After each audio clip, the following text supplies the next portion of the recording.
Great. Thanks, Emma, for taking our time. It's really nice having you here. I know we've just been chatting for a week or so now, but I really enjoyed the last conversation we did where you were talking a lot more about things that help your clients and nutrition hacks that you are advising your clients you're working with. So felt like it will be great for a lot of people to just learn from you.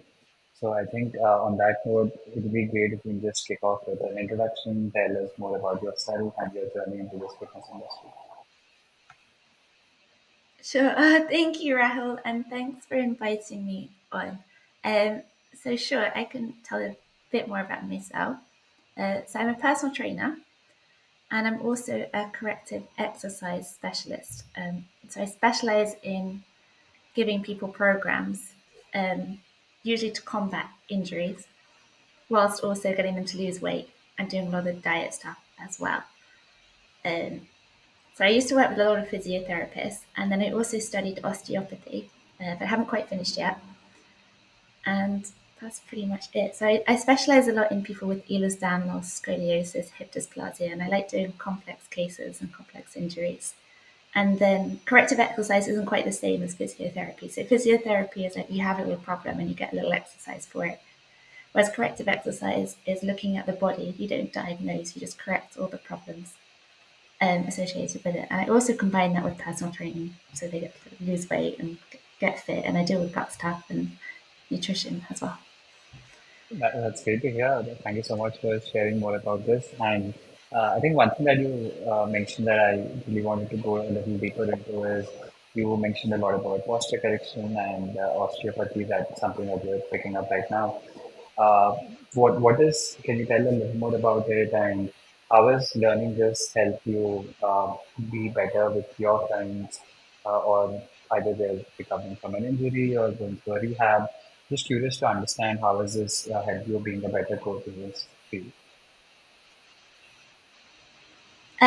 I started my career as a dancer, and I eventually moved into fitness because it was more stable and it was closely rated, and it also paid a bit more. So I already had a lot of experience working in the fitness industry. I grew up in a sports centre, and I loved the people and the atmosphere. So once I began working in the city, I noticed a lot of my clients were injured. So I'd often collaborate with physiotherapists to help them recover.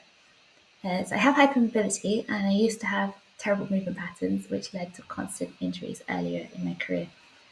As a trainer, I always had to figure out ways to solve these issues quickly to keep my patients, to keep my business alive, because I had to be able to move in order to train people. As personal trainers, often feel more comfortable addressing problems we've faced ourselves. So, whether it's weight loss, sports specific, business coaching.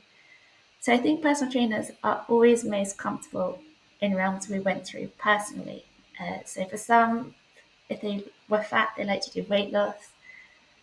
Um, if they were sports specific, like they used to be an athlete, they tend to like to train these kind of people. And as a PT, the things that I went through were the kind of things that I went. So for me, I was like passionate about working with injuries and posture correction. So I used to be a little bit overweight. I was in terrible shape, but I had really bad posture. I had hunched shoulders, flat bum. I had constant injuries. And I was a bit uncoordinated despite being a dancer. I wasn't that good. So for me, like I'm passionate about the injuries and the posture correction. And by the time I started osteopathy, had been doing corrective exercise for about 8 years already. And I had a lot of personal experience from my own injuries about what works and what doesn't. I did study osteopathy, and I do bring a lot of that kind of to my practice. Well, thanks for sharing your own experience. I think once you've been through that, you probably are a lot more empathetic towards your client. And just curious to know any conversations or interactions with your clients that you very fondly remember and probably related to your journey and that sort of help them be better or being better with you. Um, can't really, I don't really understand what it is. No, Like, yeah, I think just trying to, do you mean like yeah, sorry, please go ahead. So, what strategies do I find helpful for helping clients stay motivated? For keeping clients motivated, you mean that? Yeah, that is the second later part of it. But I think what I was just trying to get at is you've been through yourself trying to get better at posture correction or do things better yourself, and that's sort of why you did your certifications or you wanted to be a coach to help others is what I'm assuming. So just want to understand, are there any clients that you work with who you sort of help them get from point A to B, and any of your personal experience that helped you make it a lot more easier or better for your clients? I think just we got a little off track, but just want to understand if you're open to answering this or else we'll move on to next. Uh, so I like working with injured clients. So injured clients are like my passion. So I enjoy being able to completely change somebody's life. So I used to spend hours reading PubMed studies, and I loved solving complex cases. So when I was dealing with my own injuries, I hated the slow progress in the traditional band exercise. So I'd always take the diagnosis, check the research, understand the mechanism, and then I try to figure out a way to fix the imbalance quickly. So, for example, take plantar fasciitis. So they often use like anti-inflammatories and ultrasound, and this works. But unless you correct the movement patterns that cause the issue, it will likely reoccur. So my approach is to identify and address the underlying issues. Okay. Got it. That's great to hear. And I think often a lot of clients struggle with how do you be motivated or consistent to your workouts. Right? That's one of the most biggest problem a fitness coach typically tries to solve. Just wondering what are the things that has worked for you well in the past, which help your clients stay really motivated and achieve their fitness goals. So one of my weaknesses as a trainer is organization. So I'm terrible at chasing clients. So since going online, I've had to introduce a separate accountability coach. So I set a program for my client to do.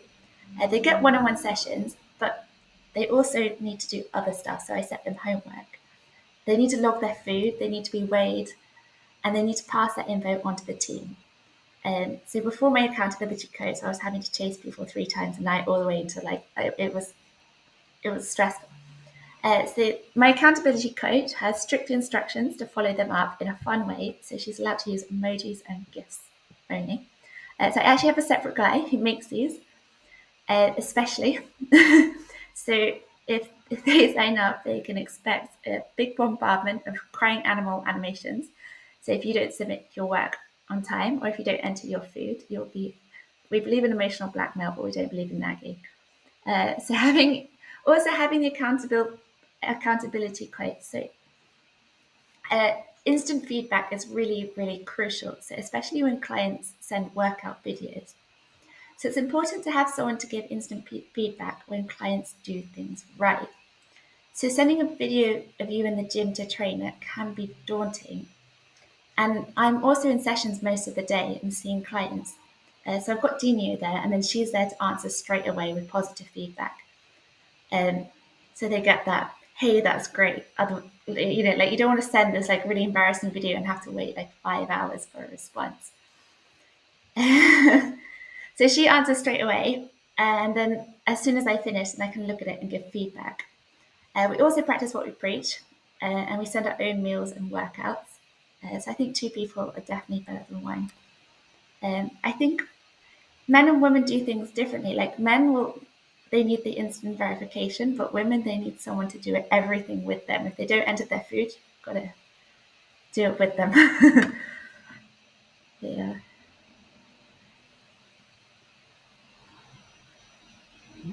Yeah, I mean, these are very quite interesting ways in which you probably solve it. I think if I understand correctly, you have a team that sort of manages very specific tasks, helping your clients to stay on their track.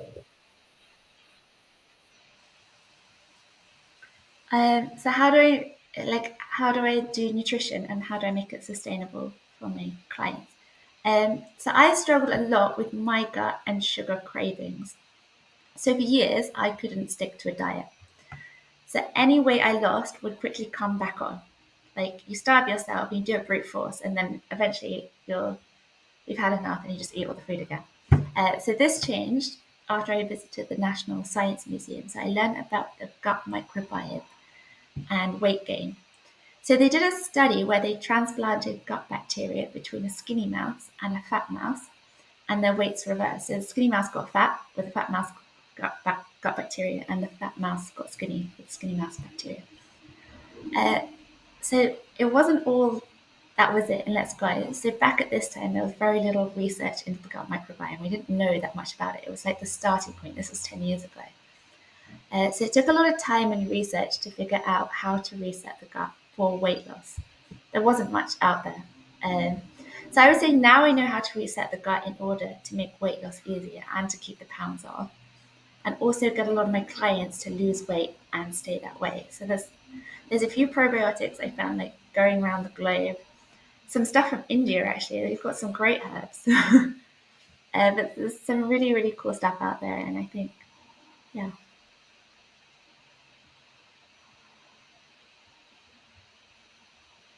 Thanks for sharing this. I think just moving on to a few specific things that we wanted to understand is um, how important is posture when you're either trying to work out or going through rehab, and what are some of the impact that you've seen in the overall health and wellness of the client? So I think a lot of people underestimate the importance of posture. So it's not just about preventing injuries, it also affects the way that others perceive you. So when I was younger, I had a flat back, small bum, head forward. So correcting my posture made me feel better and a lot more confident. So good posture can make someone appear taller and a lot more attractive. So when I look at men, the first thing I notice is their posture. I think a lot of men don't realize how much more attractive they look with a good natural posture. So I think when someone makes an effort to stand upright like this, it looks a bit forced and a bit silly. So that's posture. And then there's resting posture. So our resting posture is how we stand without effort. And I don't believe this is genetic or even habitual. So resting posture is how we stand without effort.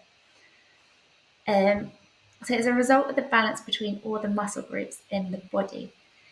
So correcting muscle imbalances can make a person stand and move more naturally and attractively. So each muscle comes in a pair, and if one is short and tight, for example, in the back, if your abs are short and tight, it makes you hunched. As soon as you strengthen the back and you correct that balance, that's your natural posture. You'll naturally stand that way, and I think it makes a huge difference. But how can someone sort of observe these on a day-to-day basis? Because unless you're a coach, so you understand, you have a lot of knowledge about these things. But what can someone do to sort of observe these things every day? Yeah, I'm just going to put this charger on. Sure, sure. Yeah. So I had a lot of success stories, so from middle-aged men to women and kids, especially during COVID. So the job is very rewarding. So most clients start off injured and they become pain-free really quickly. So their posture improves and then they lose weight. So I trained some men who were very injured and they were uncoordinated and overweight. Mm-hmm. And then around 5 months later, Mm. they had six packs for the first time in their 60s, and they were they were doing muscle ups on rings Wow. Okay. with chains around the neck. I've got a 60-year-old guy. He used to be about 18 stone, something like that. Really uncoordinated. Like the other trainers used to call him the worm because he was super uncoordinated. And I've got a video of him 5 months later with a chain around his neck doing tricep dips. And I've got the before and afters. So that was one that was really rewarding. I've had a lot. We don't always get before and afters. A lot of people, I train a lot of wealthy people, and they're like, training kids is also incredibly rewarding because they respond so quickly. So kids have growth hormone, and it's just not there. So during COVID, I trained some overquit. I had some kids that were overweight who didn't like sports. Um, After they left primary school, before they started secondary school, when they returned during the summer holidays, this was literally in a period of around 6 weeks. They went from fat to completely muscly, absolutely hinged. They were in the best shape of the whole school. They got into lots of school sports teams like rowing, rugby. One even reached semi-pro boxing level. He's now semi-pro, competes. So it boosts their confidence and it sets them up with good practices for life. Like I don't know why people don't train kids more. There's such a stigma around it. We let people do all this kind of like one-sided training. For example, we let them do rugby, which is not. I did dancing, which was all body weight, so everything was at the front, and it all encouraged me to get hunched. And we didn't do any like weightlifting because that was seen as bad. But actually, proper technique is really important. And I should have done stuff on my back because I ended up with this very hunched posture from dancing and then doing all this body weight training. And actually, kids should lift weights. I don't know why there's a stigma against it. Proper training is really, really good for them. And I think online it's even better that parents don't even have to drag their kids anywhere. You can train them all at the same time. And those are some very Yeah. inspiring success stories. And I think you did motivate them and let them stay on the track. So, if there's any other fitness coach who's looking for some sort of advice to improve client retention and also make sure that your clients stay focused for the long term, what would your advice be? So my biggest thing would be get someone to help you. You can get someone in another country to work remote on their phone, and it's not that expensive. You can't do it alone. Mhm. So also ensure balanced workouts. So if clients don't like the shape they're turning into, they will quit. So you see this a lot with women when men bulk them up and they like to deny that it's happening. It's okay for a few weeks or a few months. Um, so a woman doesn't gain muscle that easily, but I don't train them exactly the same as men. I train them as I want them to look. I give them a really, really good shape and I make them feel better. Also, keep things progressing. So start with simple exercises to correct movement patterns. Then move to like compound. So I start with things like a cat cow, like really simple stuff. Then I moved to compound exercise like squats and lunges, and eventually to like more advanced techniques. So you can't stop people at squats and lunges. They want to do muscle ups and rings, and I get the girls doing advanced Dharma yoga, dancing. I do lots of things with them to keep it progressing, and that's really good for long term retention. Other things, give each people the right stage workout. So everything should build on everything else, and a good trainer ensures that a client can perform each correct exercise before moving on. So it should never be boring. It should cater to the right level. So I take their blood pressure and I make sure I'm giving it right.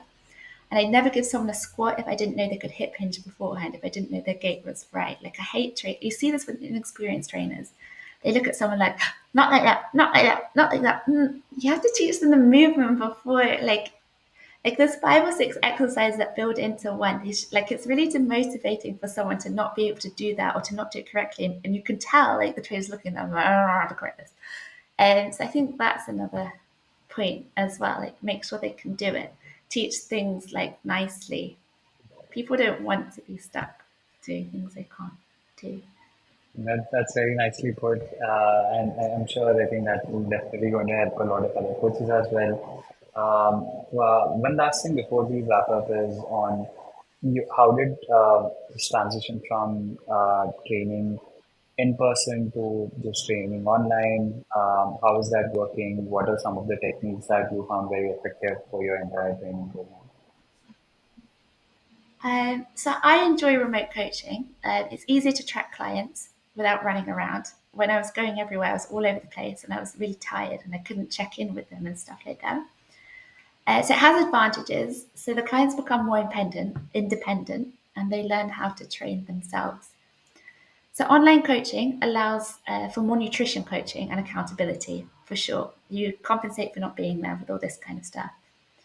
Um, that's generally time pressured in normal stuff. So since going online, I definitely do a lot more nutrition and a lot more accountability. So it also means that clients who travel a lot. So I used to get great results with the ones that were there 3 times a week and had a stable job. But my CEOs that were traveling used to yo-yo all the time. So with remote coaching, you've got something there and you've got accountability. And then these kind of busy all over the place people can get results as well. Um, so it has advantages. Clients are more independent, more nutrition, more accountability. Um, being able to train kids is a big one. I absolutely love training kids. I think it makes such a difference. I wish I'd been trained younger. I do primitive reflex integration, so they get more coordinated. I was uncoordinated. I was slightly dyspraxic. I bullied on and I still managed to become a dancer, but I probably shouldn't have. There's a reason I swapped. It's something I wish I had when I was younger, and it's probably great for the parents as well. I don't have to take them anywhere; like they just do it at home. Um, I think it also prevents relapse. So I get better results, particularly with women. I think they like having the groups being checked up in. The nutrition makes a difference, especially if they have a condition. Like I get some quite sick people, autoimmune disorders, cancer. I can give nutrition plans for that, which I never was used to. Most things are better. I find with my hypermobility clients, I can train them even better online. They have more accountability and everything. Like women with a set of dumbbells are absolutely fine. With the guys, I find it slightly hard to teach deadlifts, but most of it's okay. Like I do worry about that, but most of it is good. Like not having someone to spot, I think there's more pros than cons. Um, Got it. Thank you so much. yes, I think it's more effective. It's well, and you've got the accountability coach that when I go away, she keeps on it. Then they get homework and they have to do it. Whereas before, when I used to go away, the clients would all drop off. They'd stop their results, and I was really pressured. So I'm a lot less stressed, and they're more accountable. So yeah, Thank you so much, Sama. I think this is really great. I've learned a lot from our conversations. And I think this is really good information for us to just go away with. Is there any closing thoughts or anything you would like to share? I don't really know. I'm not very good at these things. I also worry that I don't speak very clearly or too fast. Anything else? No, just thank you very much, Rahul. It's been great to meet you, and I'm really excited about your project. So there's not much good software for personal trainers out there. They tend to be a bit made by PTs, get clunky, and then go out. So having a good bit of software would be really useful. It'd be great to track them. Like at the moment, I'm using YouTube links. So having something where I can send this video and that video, track them, give them diet programs. I'm excited about it, and you're putting a lot of effort in and to listening to us. So it'll be great to have something that keeps expanding. I want that macro and micronutrient AI. You got to calculate Yeah, it. Can yeah. give you work, Rahul. That's, Yeah. that's something we'll definitely consider and see how AI can also help in the fitness industry. We're very passionate about it, and we're also very excited about how we can sort of build a better software for coaches.